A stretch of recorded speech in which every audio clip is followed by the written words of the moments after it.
төвшин гişүн. Тэгээ улсын хурлаар ингээд энэ албан тушаалтнуудыг цалин одоо батал тогтоолын төслөөр баталдаг их санаа харагдаад байна л да. Тэгэхээр ер нь бол бас яг Эрдэнэт гишүүнтэй ер нь бас адилхан саналтай л хэлэх гээд байна л да.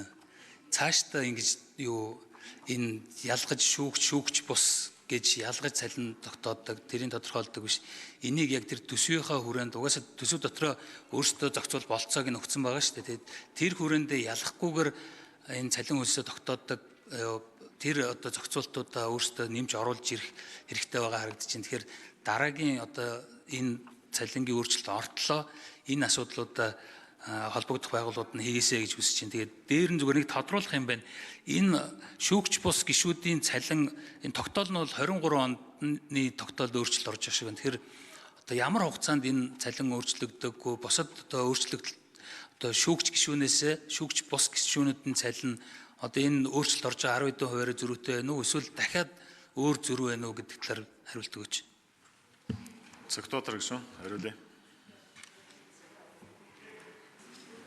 Тэгээ өөр зөрүү байхгүй. Наадах чи одоо яг тэр тогтоолоор л яг өөрөө чи одоо дөрөв Эрдэнэт гишүүний ярьж байгаа чи яг зөв.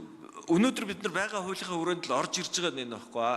Энийг бид нар өөрчлөхгүй бол нэрээ болохгүй. Энэ ингээд автономно тэнд нэгэнт тэр юу шийдвэр гараад явж байгаа бол өөрсдөө тэр хүрээндээ шийдээ явах боломжийг олгоё гэсэн энэ шийдлийг бол ярьсан байна. Гэхдээ өнөөдөр яг асуудал нь ийм биш болохоор ингээд орж ирж байгаа байхгүй хуулийнхаа дагуу. Түүнээс бол тэр зөв. Их төвшин гişүн тодруулъя. Тэгээ энэ нөгөө хуулийн дахиж ийм орж ирэхгүй байх хуулийн төслийг би одоо яг мэдэхгүй байна л дээ. Аль субъект хэн санаачилж орвол ямар хуулинд орвол одоо өөрчлөлт орвол зүгээр ер нь энэ тал дээр хууль зүйн байнгын хорооноос чиглэл өгөөд ажиллах болцоотой юу гэдэг. Дамжны цогтоотор.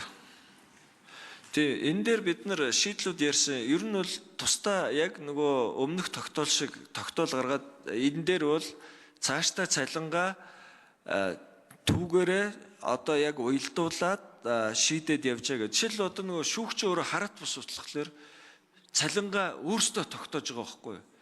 Тэгээ тэр эрхийг бид нар өгсөн. Тэгсэн нөгөө шүүгч бус гишүүдэд үнэхээр өнөөдрийн хуулиар энэ хамрахгүй байгаа байхгүй юу?